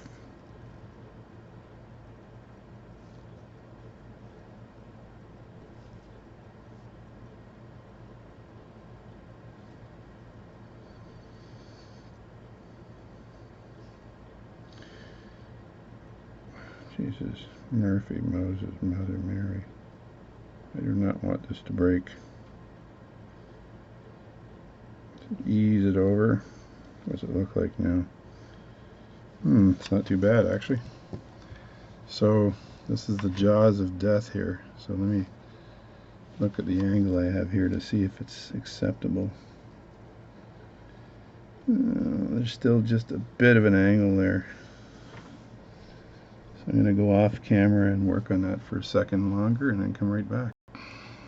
Alright, that's pretty good. I had to take my gloves off and use my gummy fingers on this because it was bad. So I think that is a whole lot better. I'm hoping I have no issues with this now because it is relatively flat. We'll see what happens. I think that's good though. It had quite the bend on it, which is not good. So let me put that back now, and I could put that in a caliper and spin it, but I think I'll just reassemble and see what happens. So reassembling, I will start. So this part of the pocket watch is clean as a whistle now. I'm going to put my gloves back on and be a good boy. Alright, this is a picture of how the gears go. So I know I have to put in these gears in this order. So I want to make sure that I don't screw that up. So I'll put the main plate into the holder here, like so. I know that the stuff has evaporated from this by now, so I'm not too concerned with that. So I know I can reassemble this without a problem, and then oil it up. So I just want to make sure I get the gears in the right way. So when I look at this, I have a good idea of which way the gears go in. So the center wheel goes in first because it's flat down, and then 1, 2 is the center wheel, 3, 4. So the fourth wheel goes in next because it's the lower one, and the fourth wheel would be the smaller of the two, which is the second hand, like that. And so that goes 1, 2, I think that goes in right there. Does that go in right there? That does not go in right there. Oh yeah, it does. Trying to do this and videotaping again at the same time is a pain in the butt. So that goes in right there. And then the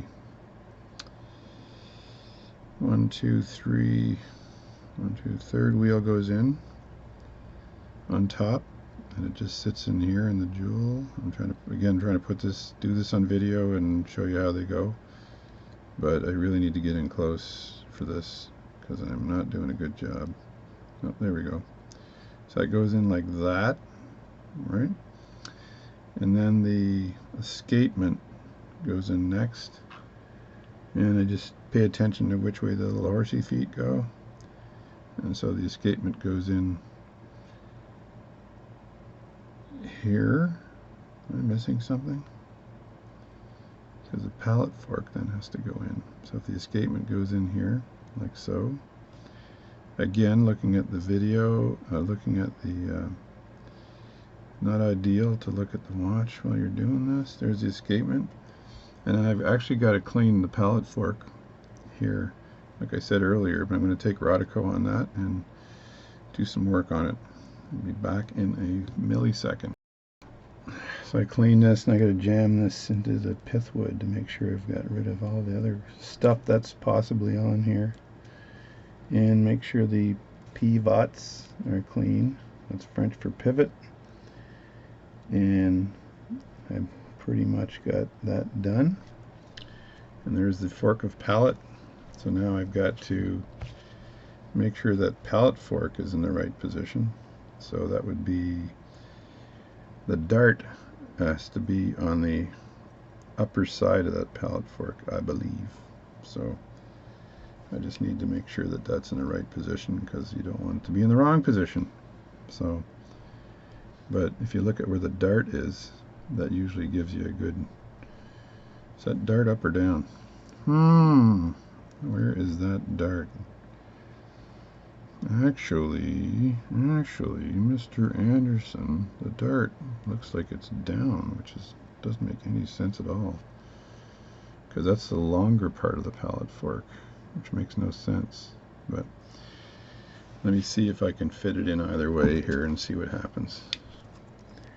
Get in nice and close, because that pallet fork should be clicking away in the right position. So anyway, also what I've done before is, I know that that pallet fork has got to stick into this plate, and I will take that pallet fork and put it in the plate at the right height, which would be like so, and then take some putty and keep that pallet fork in place. So I'm going to do that and come right back, because I'll be wasting your time. So I've put the pallet fork in. This is going to be really tricky, I know it, because I've done this before. And I put the pallet fork in here, and I've got to put this in, but there's a small door that this has got to go into, so with the mainspring on there. So when I put the mainspring barrel in here, this goes like this, but the pallet fork is going to fit into the door, which means I kind of have to go this way, I think, and then down. So it's very, very, very tricky. I'm going to try to reassemble this without you guys watching me, because I think that, of course I got my gloves off right now, but whatever. So this goes in here, but I've got to make sure that this lines up as well with the ratchet. So it's all extremely tricky, because this has got to line up with the ratchet and with the wheels, because it's a single double plate. I think I can put this after I put the plate in, and then I put the plate I have over here on top of that. So get this sorted out first and make sure this actually fits, which is like tricky as crap. So these full plate movements are like not easy. So I'm going to go away, and I'm going to go at an angle like that to try to get that on.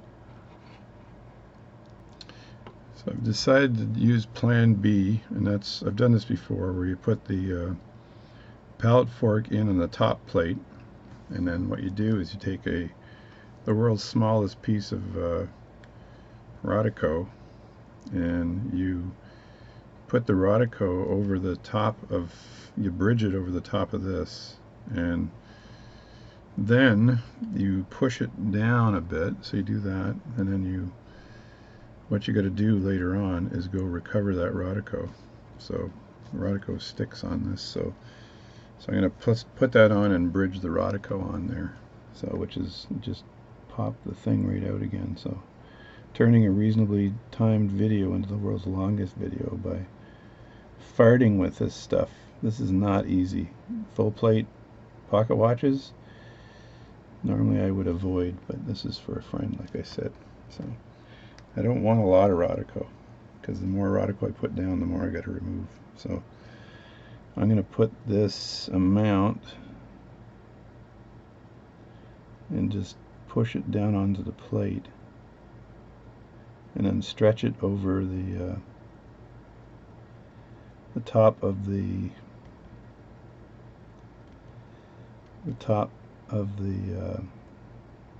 pallet fork, and I'm hoping to spread it out, which I've done before, onto the plate, which is like not seeming to stick, but it should stick if I just do this. There we go. That's smushed on one side, and then I turn it around and I smush it on the other side, and then after I've done that, what I do is I just make sure that the pallet fork is level.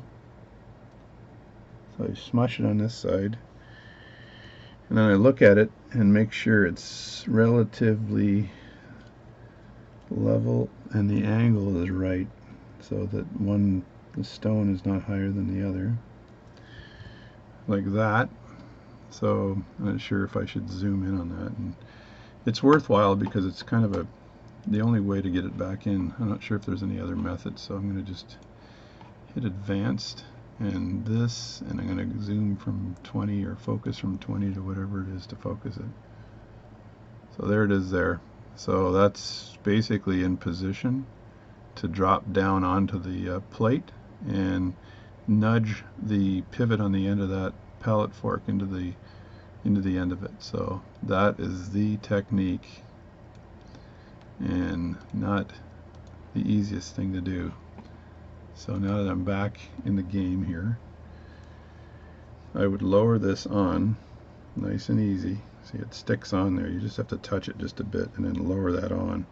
So I may go out of camera again to do this because it is hard. So what I do is I look down at the center wheel, and then I look at all the other wheels and make sure that the center wheel and all the other wheels are in the right place.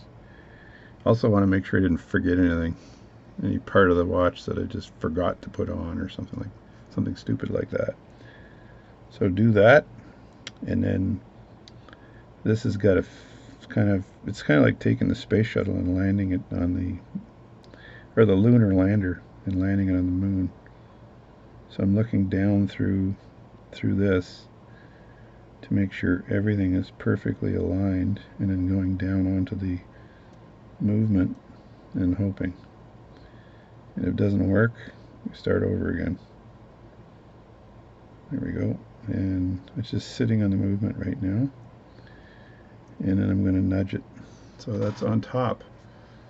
But obviously it's off just a bit, and I'm hoping that the pallet fork is not forked, as they say. So it's on right here, it's sticking in here, and I just have to lift it up, and I use my department of nudger here to start nudging pivots, and hopefully that pallet fork is sitting there. Otherwise, take it apart, start over again. So let me just do that without you watching all the nudging going on. Alright, the department of nudging is finished. So now the screws are in. I managed, this thing just sort of, it's kind of weird because this time it just kind of fell into place, which is odd. And what you want to do before you lose any of this stuff is you want to put 2 of the screws back in immediately. Otherwise you're going to have a problem. Oh, and by the way, I didn't show you this, but I did meticulously clean the jewel, the bottom jewel, and I'm going to prove it by showing the amplitude. So, but that's like a whole other video, so this video was not to show you that, it was just general cleaning. So I've showed you the microscope work before and the jewel cleaning, which I did, and it's back in place now. So those aren't heavily tightened, because I don't want that to happen. And these screws here are from this plate here, so I just have to put this in place. I actually have to go in here and grab that Rodico as well, so if you look inside, you can kind of see the Rodico in there, and I need to go take my tweezers, find the Rodico, and then very carefully pull the Rodico out. Let's see if I can do that right now, or I can use my there we go, that's one side, and then I can prove that the pallet fork is in the right place once I pull the Rodico out. It's tricky because that little Rodico bugger it's right in the middle there, but I know it's the only way of doing this. There's no other way, so I'm going to try to approach it from this side without touching anything. There we go. So now I think I've loosened it, and hopefully and again, you just barely press on the Rodico to get it to stick on the plate. I'm just working this right now without you seeing me, but I'm gonna pull the baby out. There we go. Whoa, it's a boy. It's a boy. And so now, just to make sure the thing works, everything works, I'm gonna put a little bit of pressure on the center wheel, And then I'm going to tap the pallet fork to see if the pallet fork moves. So a little pressure on the center wheel. I did screw these down, but not super tight, but this is another technique just to make sure the movement's back in place. So pressure on the center wheel. And then I do that. And yes, it snaps back and forth perfectly. So let's touch that again. Yeah, there we go. So you just put a little pressure on the center wheel like that, and then touch that pallet fork. If it snaps back to the other side and it's hitting the banking pins, then it's absolutely in the right place. And now I'll tighten down on these a little more. I want to look in the back end of the watch to make sure that all the pivots, front end, all the pivots are showing through the jewels. And then look at the back end for a second and make sure there's my second hand poking straight up now as opposed to the way it was. And what's going on here? There we go. A little bit of that. And it's all cleaned out. And eventually I'm going to push my cannon pinion back in. But for now, it's like that. And then I'm going to tighten these up a bit. And there we go. Because I don't want to put the watch together and have forgotten to tighten these up, because that'd be a disaster. And then I want to put the mainspring in. And I don't need to oil the bottom part because that fits into that ratchet. It's a square ratchet, and I look at the square on the barrel and try my best to line up the square on the ratchet with the square on the barrel, which is like that, and then work that in. Hopefully that barrel fits in there. Come on, barrel. They usually make these so the plates don't have to be removed to put the barrel back in. That's just I think to allow watchmakers to replace the mainspring without having to deal with the barrel. Why is it not going in? God, it's always something, isn't it?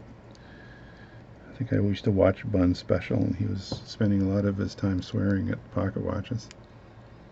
Just have to look at it from the right angle here and make sure I've got the right angle in coming in.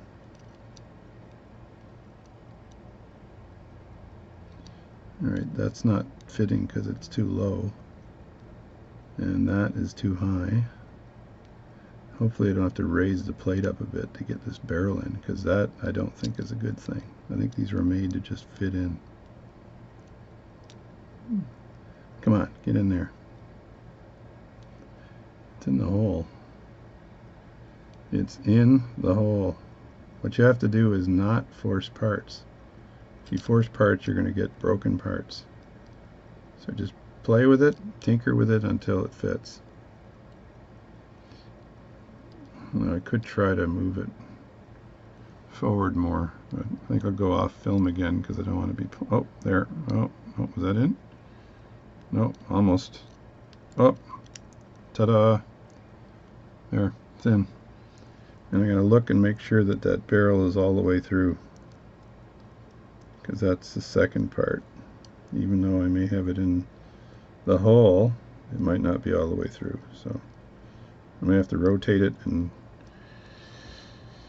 get it into place, because I know that it's not all the way in the hole right now. So it's just a matter of lifting it up a bit and then putting it and moving it so it just sinks into the... Not sure if I turn the ratchet, will that turn the whole jobby-do, and then I can get it in place that way. Perhaps. A technique I've never used. A technique I have never, ever used. See if something works here.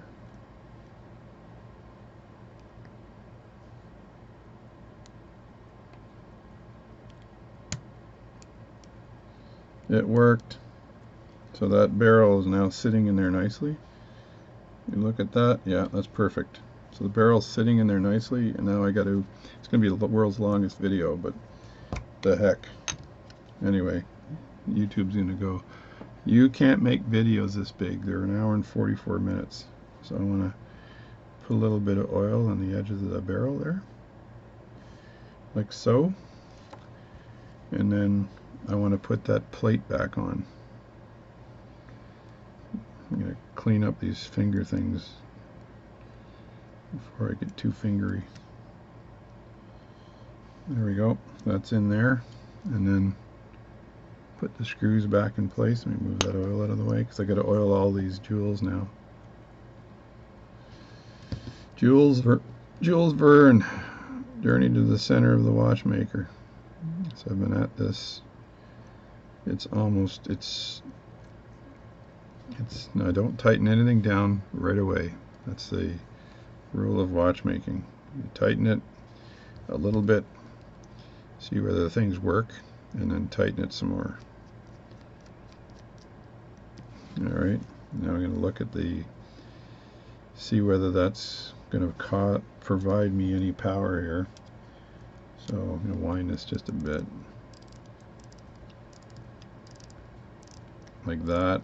And then I'm going to take my handy dandy poker iron tool and I'm going to just touch that pallet fork and see if it snaps over the other side. Oh yeah, nice snapping. So that does, that's snapping over, which means there's power in the barrel. I sort of loosely tightened it. Now I can tighten it down because there's no obstructions. Like that. And like that. So that's all tightened now. And I'm going to be super brave, flip this around and put the cannon pinion back in because it's done.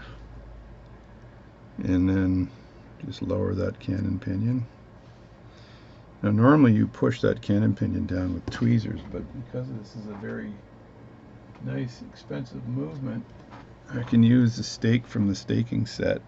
But first thing you should do is make sure it fits over nicely, which it does. And then you can push that straight down. There's nothing else, no other obstructions in the way. Just make sure that this other stuff is not in the way, and it actually is in the way. So if I look at pulling this out here, what does this do for me? Does that get that out of the way? Nope. If I do this, there we go. So that little wheel that's in the center there is now out of the way. And I can zoom in a little bit to show you this. So I'll just take a stake from my staking set that fits over that cannon pinion, because you normally do it with tweezers, but this thing looks like it needs uniform pressure from all sides. So I'll do that and just push down until that cannon pinion's in place like that. Is that down all the way? It is now. So that's in place. It's really interesting because there's a gear on top, then there's miniature gears on here, and actually I don't know what this is for. I think this might be a movement that's used for something else as well, but it's kind of strange. And what I want to do now is put a little bit of oil where the springs are, so I can put a little bit right here, and wherever there's a spring, you can or can't oil. I want to make sure I oil the top of the mainspring barrel and make sure that that's done, and then come on the inside, and I can put some oil in the gear of the mainspring here, just to make sure it goes over to the click spring, and just go in there like that, put a little oil in there, and that'll move itself over the click spring. You don't want to oil the inside of the cannon pinion, but it doesn't hurt to put a little bit on the outside. But this here is a gap, so it might actually follow it. So just put a little tiny bit. There we go. That's a little tiny bit. And look if there's any other springs. There seems to be leftover movement stuff in here that's never used. Not sure why, or what it is. But I think this movement here had like there's other gears involved or something, right? Because it just seems weird.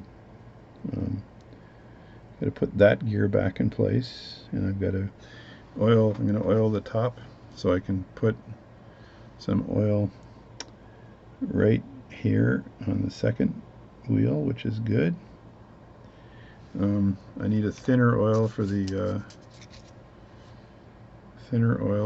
second hand. I don't want that to ride up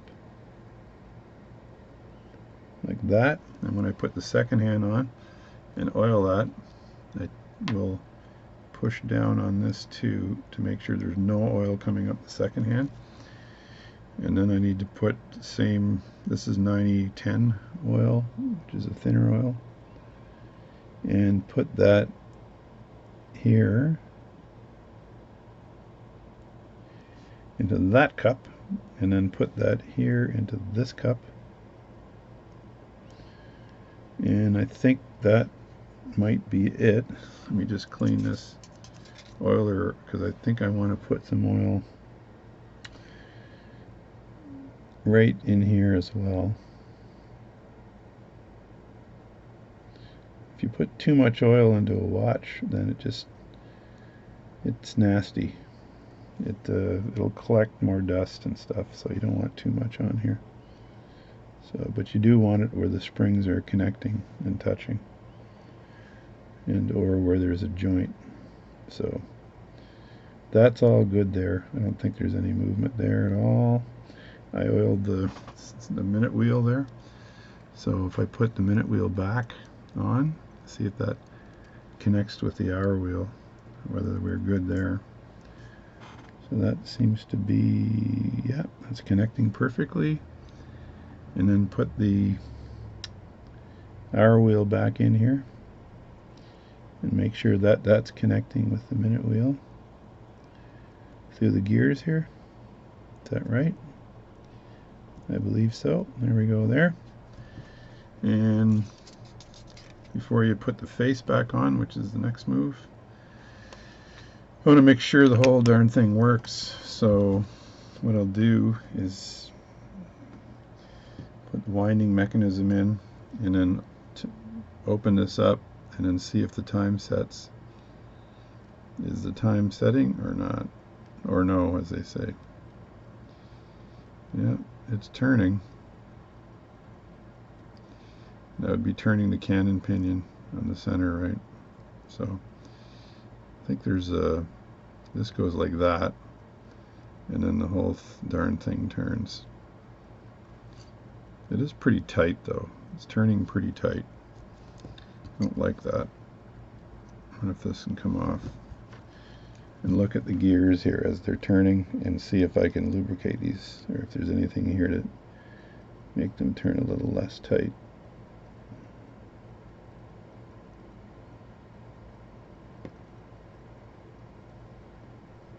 Just move that around nicely, and yeah, I might put some lubrication on the teeth. Good or bad idea, not sure. But put a little tiny bit of lubrication on the teeth just to give that some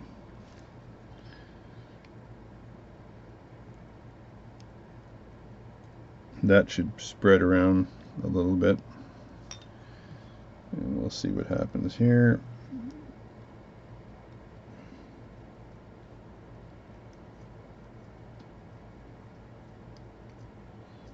Maybe that cannon pinion's pretty tight.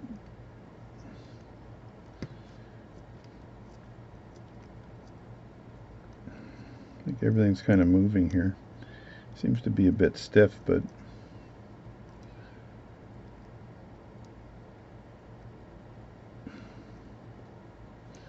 it's like there's only one way to turn this movement, and that's not backwards.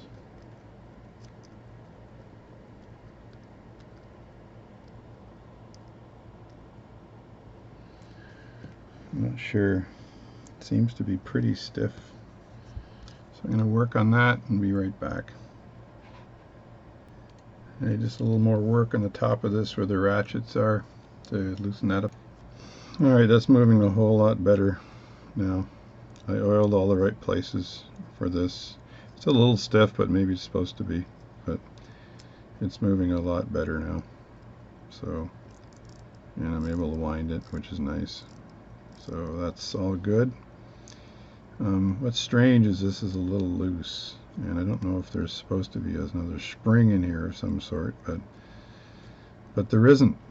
So I'll just gotta leave this the way it is, because this should be pulling back, which means this should be pushing this way, which means this spring here used to go around, and there's a notch there.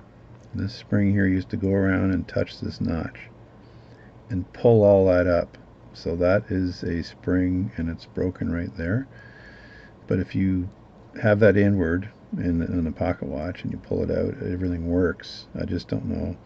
I'd have to get another spring here to replace that, so I could take a picture of it and have a look and see if there is a replacement spring for that somewhere, because that is definitely a broken spring. So I'm not sure what the spring is called, but it's, if I just zoom in completely on that, I can see where that spring should have been going, and that's where it's broken, so I can tell. Anyway, so that's cleaned. Not sure whether that matters much, because it's just for, it's not going to affect the setting or anything. So I'll put this back in place here and line that up properly, and then everything should turn when you're setting the watch. This is the winding position. You pull that out and it goes into this position, and everything turns nicely. There we go. And then put that back. This should move out of the way, but it ain't. But it's not making any difference, so whatever. I'd have to figure out how to replace this spring here. I don't think I can make one of these. That looks pretty tricky to make. So I'll be back in a sec. So I'm just going to put the face on and the balance back in and see what happens. I'm just tightening the screws here for the face. I just tightened 2 of them. This is the 3rd one. Snug them in like that. Then turn this thing upside down and grab that balance. And let me just do some more. So it's always extra exciting putting the balance back in once you've done all this work. So I'm going to just shift that over this way. And I'm going to approach the balance from this side. Hopefully everything works. And just put that down like this. And then twist that around like so. And pray for ticking. My dream has come true. Look at that. Good ticking going on there. And I'm gonna measure the amplitude in a second, but I'm gonna put this screw back in here. Nice and easy. I don't want to upset the balance at all as I put this back in, because I've got some pretty strong ticking going on. So I'm going to tighten that down, and as I tighten it, what I do is I check and make sure that the pressure on the balance isn't causing any problems. And now I've got to take this regulation wheel and just sort of move it over close to the close to this, and I got to lift that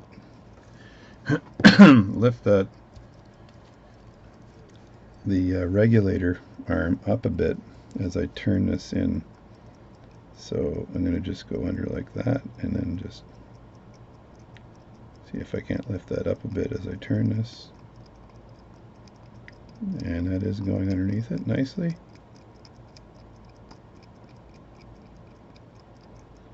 And then lower it in place. There we go.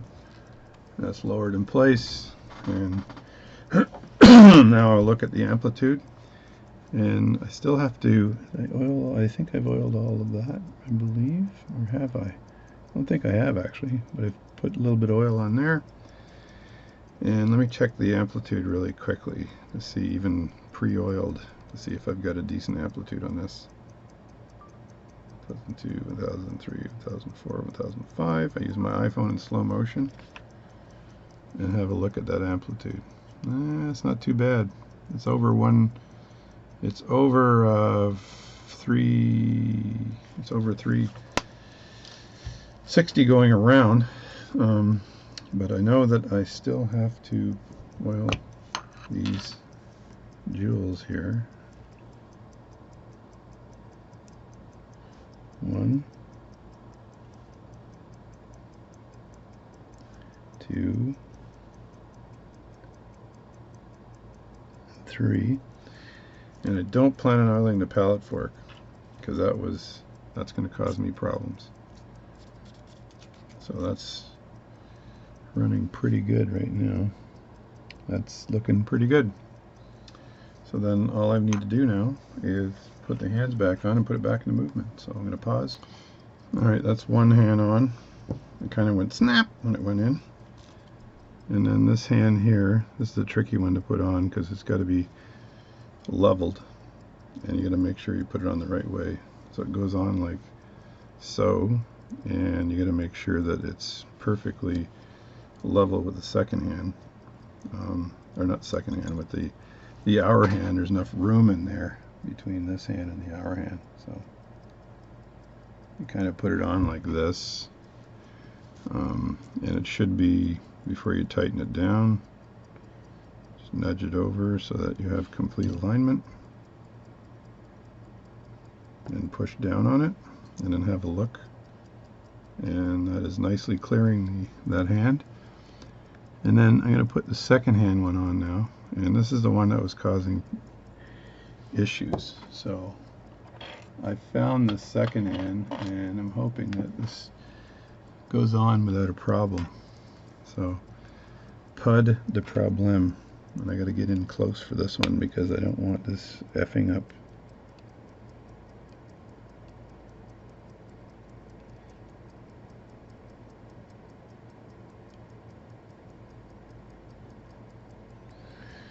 And usually I just put the second hand on and then push down with my, and I will look for clearance to make sure there's plenty of clearance. And in this case, it's got to go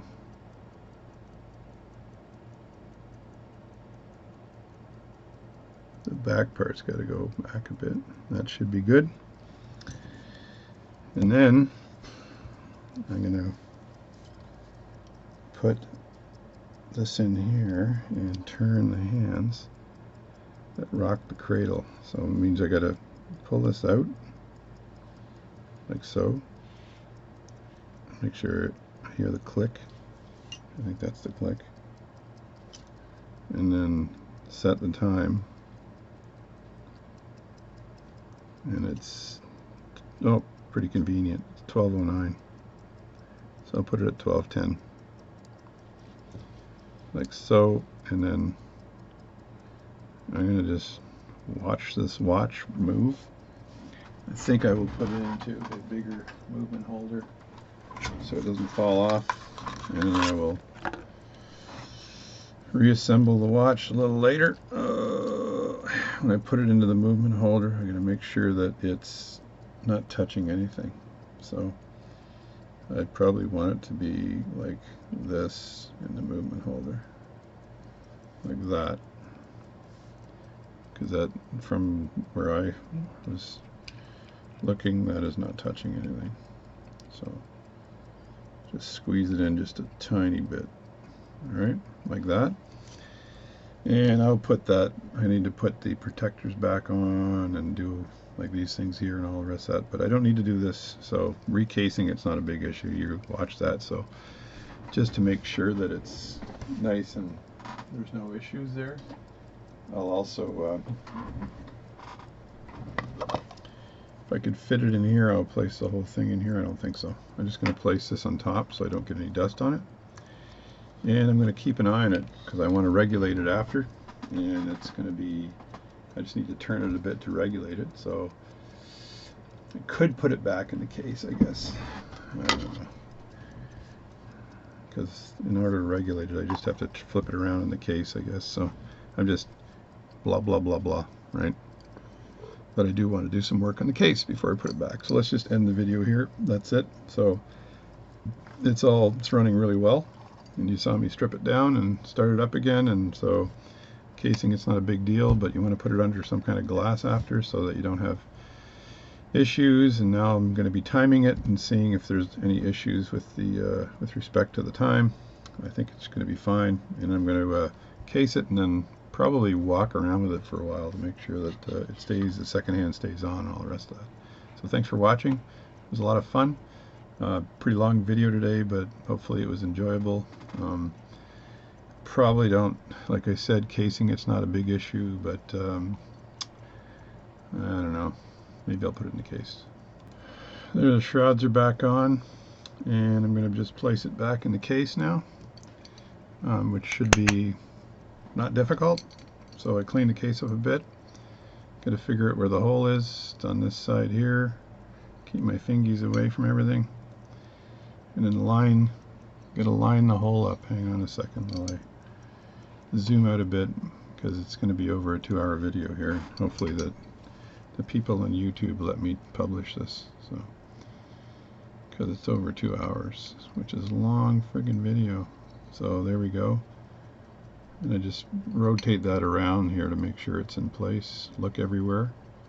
And I'm going to Rodico the rest of that. And then I take the, what I need to do is take these screws here, put them in here, and pick the biggest screwdriver I got. I should show you what I'm up to here. And tighten this screw here. And this has got to go up a bit. So I'll just put the other screw in for now. That's the back one. So I need to put the back one in. I'm sure that the focus is not there, but too bad. So that's the back one. And I will screw that one in on camera. Which is not, again, like I said, hard to do stuff when you're on camera. Maybe that one went in nicely. And then this one just has to push up just a bit to get in there. This one here just needs to edge up just a bit. Which means I probably have to push a bit on here. Just a tad. I'll loosen this one up a bit so they don't rock back and forth. And then try to tighten this one. Come on, baby. There we go. That's in there. And then this one here is good as well. So that's that. See if I left any fingerprints. And then you can clean the, like I said before, you can clean the fingerprints off with Rodico. And I'm going to end up having to put a new crystal on here anyway, so not too concerned. This goes off on top like so, and you press down on it. I'm going to close the dust cover for now, just so I don't ruin things. And I got to put a little bit of oil on the case here, so I'm just going to push down on this dust cover here, or this here, a bit. Snap this in place. Come on, coming on down. Is that snapped in place yet? I don't think so.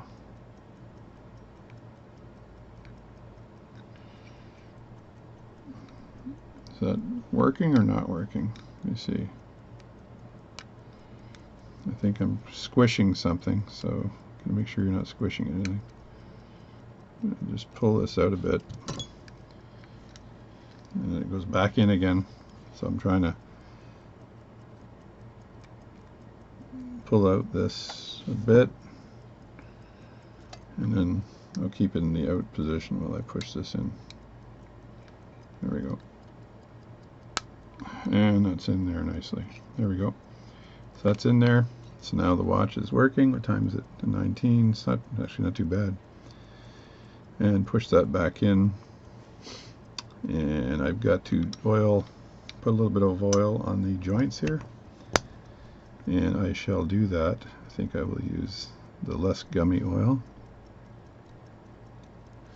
And oil the joints just a bit. and oil where the spring is on the inside, and so it closes nicer or nicely. Put this little bit of thicker oil on here.